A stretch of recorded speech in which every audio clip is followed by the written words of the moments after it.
Then she met me at the college. Her friends play my songs and they... Hey everyone, welcome back to the Halfsoybean channel. My name is Sharon and today we are going to be making a pair of wide-legged pants. I'm very excited because there is a free pattern for all of you to print out and use at home. I have to say I didn't make it though. It's by Peppermint Magazine, who has a lot of cool free patterns. Well, actually I don't know if they're cool because this is my first time using them. I'm hoping that it's all gonna go smoothly. I usually don't use other people's patterns because I find that drafting it myself works best, but for this one I just decided to give it a go. I want to see how it looks. I really liked how the model pictures looked, so I'm gonna give it a go. But hopefully we get some Halfsoybean PDF patterns coming out soon as well. I'm still in the process of learning how to make them like online and like everything. I'm sorry, I'm still learning. Such an amateur. Pretty self-explanatory here. You just print out the pattern on A4 paper at home or elsewhere, and then you just start sticking them together. I will say, yes, it is a lot of paper, and I think it was something like 40 odd pages, but it wasn't that hard to work out how to stick them together because they have these tabs on the sides of the pages where you can match up your pattern so it won't go wonky. It did get a little bit boring at times, and it wasn't a fast process either. But today's design is sort of like Gorman inspired. There's this cow fabric that I found. Is from Spotlight. I couldn't actually buy it from Spotlight because it was out of stock and I had to hunt it down from like someone else on Facebook Marketplace, and I did end up paying a lot higher than the Spotlight price, but it was worth it because I just love the fabric so much, and it's just this adorable cow print, and it gives me major Monica Forsberg vibes. If you don't know what Gorman is, it's actually an Australian clothing brand, and they have the cutest, quirkiest and unique designs, and I think that's what captures the heart of everyone who is a avid Gorman lover. So Lisa Gorman, who is the founder of the Gorman label, she often works with an artist named Monica Forsberg, and Monica is just like such a talented illustrator, and she comes up with the cutest prints. I just love her so much. I got pretty distracted and I thought I'd learn the WAP dance to show my boyfriend. WAP, of course, standing for wealth and prosperity. This dance brings good vibes only. I don't know why she is just so stiff. Definitely pulled a muscle, and in conclusion, I will not be performing this for my boyfriend. I'm just sticking to finishing attaching this pattern ASAP because it's literally been hours at this point. It actually took me 3 hours to put this together, cut it out, and also cut out the fabric pieces as well. Insane, but I was okay since it didn't require too much thinking. Basically, you just look at the instructions on the Peppermint Magazine website and measure which size you need to cut out. I chose a size B, but as I later found out, I think they run a tad big. The pattern instructions actually calls for a little over 2 meters for pants in my size, but since I could only buy 2 meters of this fabric, I was doing some mad jigsaw puzzling to fit everything together.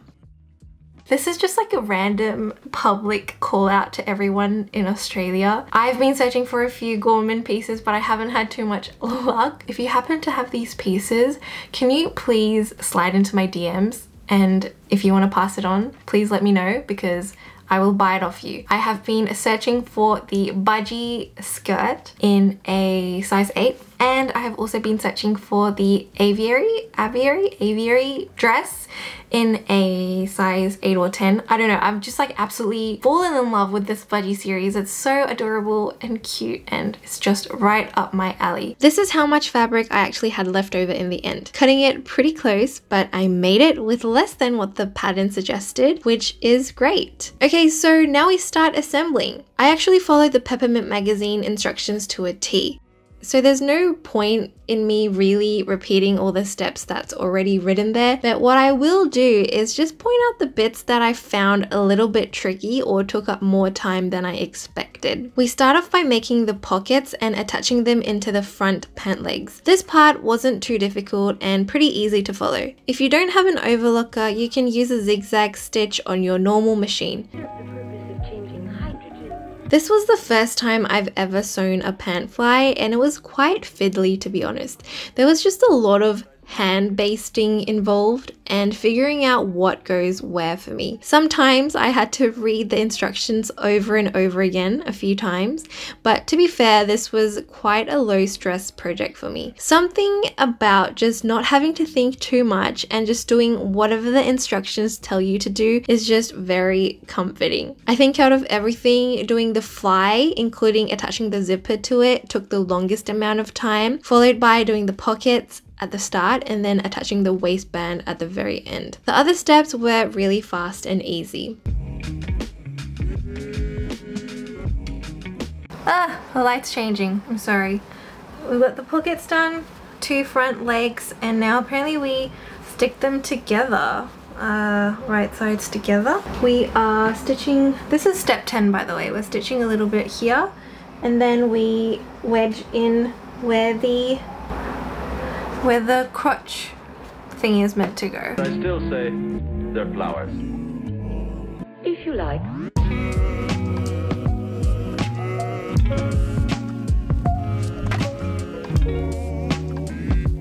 I've actually never sewn a fly to a pair of pants before, so I'm actually blindly following instructions at this point and I don't actually know what's really happening, but so far so good. The instructions are easy to follow and they are making sense, so taking that as a good sign. My boyfriend's mum actually gave me a lot of sewing supplies she's been hoarding over the years but never used, and that includes this massive assortment of zippers. I just quickly chose a neon green one that went pretty well with the other colors in the fabric. You want to go with a zipper that is slightly longer than the length you are putting it onto. Yeah, look, I hardly ever do hand basting just because I'm very lazy, and if I can cut corners, I will. But I just did what the instructions told me to do, and yes, maybe in the end it might have saved me from having to redo things if I made a mistake. Might I add, you will also need a zipper foot to do this. There used to be a time when I didn't have one for some reason and I just used my regular foot to try and attach zippers, and honestly I don't know how I did that because it was the worst thing. Let me know what you guys think about the neon yellow, or is it neon green? The zipper anyway. I feel like it's just so perfect for these pants and I didn't even plan this. It's the little details that give me bursts of serotonin. So it's just like one of those good feelings where things just click together even though you had no expectations. So maybe the moral of the story is just to have no sewing expectations. I don't know. I prepared the waistband pieces and then sewed the rest of the pant together. At this point, we are nearly finished. The rest of the steps I'd say are pretty beginner friendly.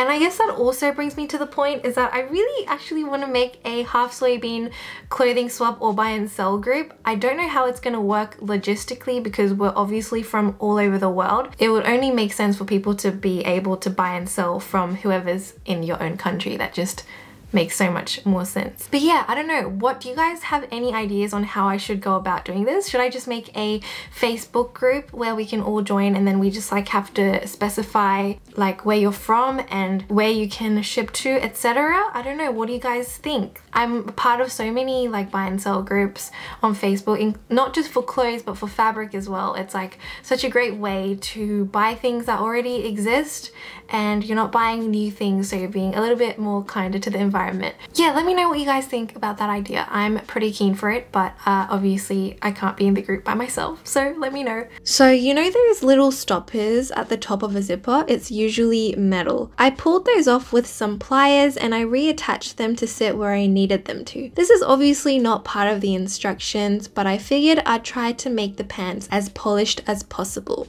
Then all you really need to do is attach the waistband. As I mentioned before, the pants were a little big on me, but rather than adjusting the darts and the waistband, I just chose to sew in an elastic at the back of the pants, and I did this because elastic pants are my favorite kind of pants and it's just so much more comfortable when you have a little food baby, so I just chose to do that instead of making a more fitted pair with no stretch. I hemmed the pants, but make sure to try them on before you do this so they're not too long on you or something. Then we are finally putting in the buttonhole and the button. I chose a cute orange button, and it's also part of the stash my boyfriend's mum gave me. So handy! But now we are all done, and here is the final look. I paired these pants with some colorful jumpers. I guess you could wear something a little more muted since the pants are so loud, but for me, I'd rather go all out since I love wearing bright and bold colors. I'm so obsessed with this print. Someone actually told me that Spotlight might be getting more stock at the end of the year, so I'm definitely gonna be buying more. Let me know what you guys think about me just trying out these kinds of free patterns that you can find online. I've got to be honest though, this pattern doesn't fit exactly how I had envisioned on my body. The crotch length is actually extremely long, and I think it's a little bit too high-waisted. I wasn't exactly sure how else I could test out these pants for you, and suddenly this is an activewear review channel and I'm doing squats. Yes, you didn't ask, but these pants are squat proof, WOP proof, lunge proof, jumping jack proof, and the final rating, 7 out of 10. But as always, thanks so much for watching, and I will see you very soon in the next video.